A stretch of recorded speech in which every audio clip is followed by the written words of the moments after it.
ప్రపంచ రాజకీయాలు కర్ర ఉన్నవాడిదే పెత్తనం అన్నట్లుగా సాగుతున్నాయి. అమెరికా దురహంకారం మరోసారి బయటపడింది. ప్రజాస్వామ్యంపై ప్రపంచ దేశాలకు సుద్దులు చెప్పే అగ్రరాజ్యం నీతిమాలిన పనికి ఒడిగట్టింది.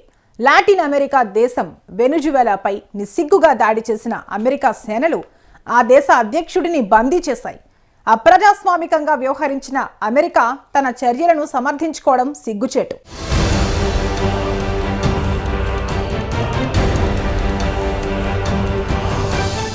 గత 2 రోజులుగా లాటిన్ అమెరికా ఖండం వెనెజువేలా దేశంలో జరుగుతున్న పరిణామాలు ప్రపంచ దేశాలను కలవరపరుస్తున్నాయి. వెనెజువేలా అధ్యక్షుడు నికోలస్ మదురోను నిర్బంధించి భార్య సిలియా ఫ్లోరెస్ తో సహా తీసుకెళ్లిన అమెరికా సేనలు అందుకు దారితీసిన పరిణామాలపై యుఎస్ అధ్యక్షుడు డొనాల్డ్ ట్రంప్ సమర్థించే వ్యాఖ్యలు ప్రపంచ దేశాలను నివ్వెరపరుస్తున్నాయి. అమెరికాకు చెందిన డ్రగ్స్ ఎన్ఫోర్స్మెంట్ అడ్మినిస్ట్రేషన్ 2024 నివేదిక ప్రకారం 57 దేశాలు డ్రగ్స్ రవాణాకు పెట్టింది పేరుగా తేల్చింది. ఆ నివేదికలో వెనెజువేలా పేరు లేదు. ప్రపంచంలో డ్రగ్స్ అక్రమ రవాణాకు మెక్సికో పెట్టింది పేరు. అయినా అమెరికా అధ్యక్షుడు ట్రంప్ నికోలస్ మదురోను దోషిగా నిలబెట్టాడు.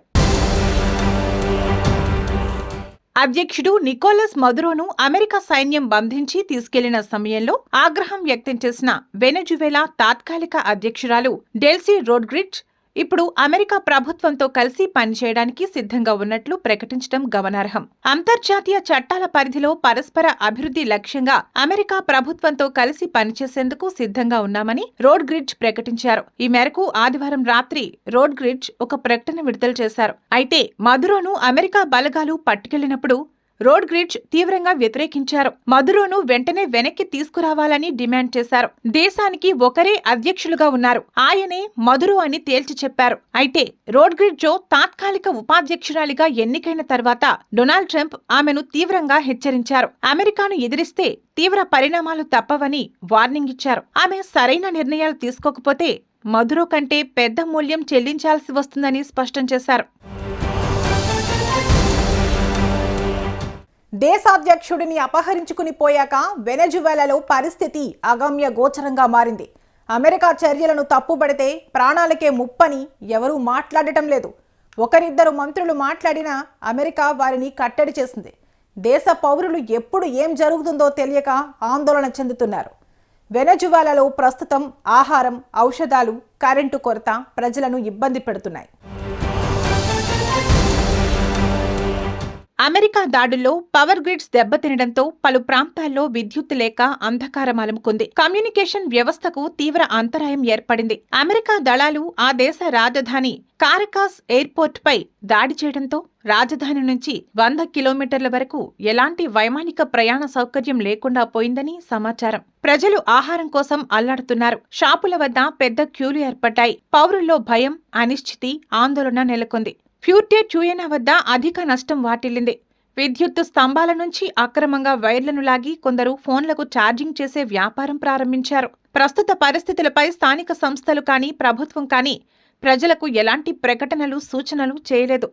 అధికారులు కూడా పూర్తి అనిశ్చితి పరిస్థితుల్లో ఉన్నారు. అయితే అక్కడక్కడ పోలీసులు పరిస్థితులను నియంత్రించడానికి ప్రయత్నిస్తున్నారు. ఈ పరిస్థితుల్లో పౌరులు బయటకు రావడానికే భయపడుతున్నారు.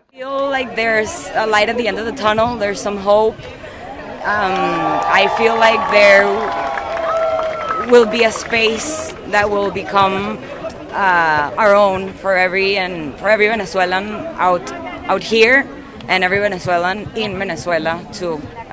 We have the right to have a place that we're proud of and where we belong, and that was taken from us more than 20 years ago.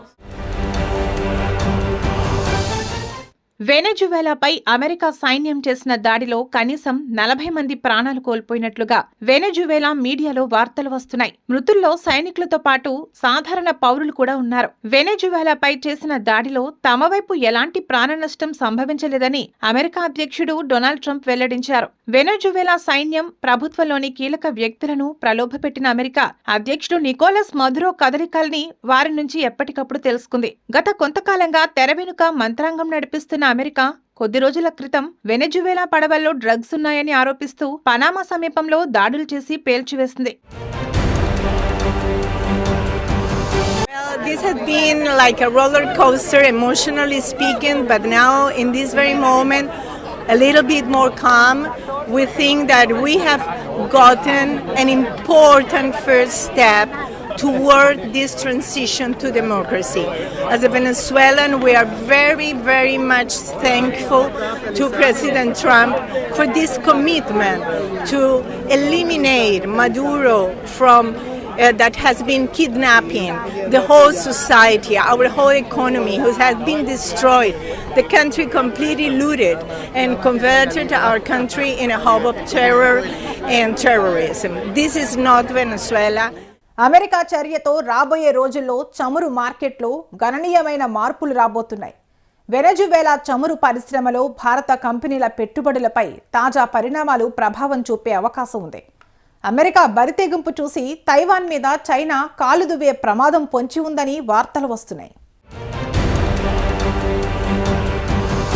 ప్రపంచంలోనే అతిపెద్ద చమురు నిల్వలున్న వెనెజువెలాను నియంత్రణలోకి తీసుకోవడం ద్వారా అమెరికా ఇంధన రంగంలో తన ఆధిపత్యాన్ని మరింత పెంచుకోవాలని చూస్తోంది. తక్షణం ధరల్లో భారీ మార్పులు లేకపోయినా భవిష్యత్తులో వెనెజులా చమురు ఉత్పత్తి పెరిగితే అంతర్జాతీయ మార్కెట్ సమీకరణాలు పూర్తిగా మారిపోవచ్చు. వెనెజువెలాలో ప్రపంచంలోనే అత్యధికంగా సుమారు 303 బిలియన్ బ్యారెళ్లు అంటే ప్రపంచ చమురు నిల్వల్లో 18% ఉన్నాయి. అయితే ప్రపంచ ఉత్పత్తిలో కేవలం 1% మాత్రమే వాటా కలిగి ఉంది. ప్రస్తుతం వెనెజులా చమురుకు చైనా అతిపెద్ద కొనుగోలుదారుగా ఉంది. అమెరికా నియంత్రణలోకి ఈ చమురు నిల్వలు వెళ్తే చైనాకు తక్కువ ధరలో లభించే చమురు సరఫరాకు ఆటంకం కలిగే అవకాశం ఉంది. అమెరికా బహుళజాతి ఆయిల్ సంస్థలకు మేలు చేసేందుకే డొనాల్డ్ ట్రంప్ బరితెగించాడనేది జగమెరిగిన సత్యం. అమెరికా చమురు బహుళజాతి సంస్థలలో Exxon Mobil, Chevron, Conoco Phillips, Shell తదితర సంస్థలున్నాయి. గత ఎన్నికల్లో అమెరికా అధ్యక్షుడిగా పోటీ చేసిన ట్రంప్కు ఈ సంస్థలు ఫండింగ్ చేశాయని,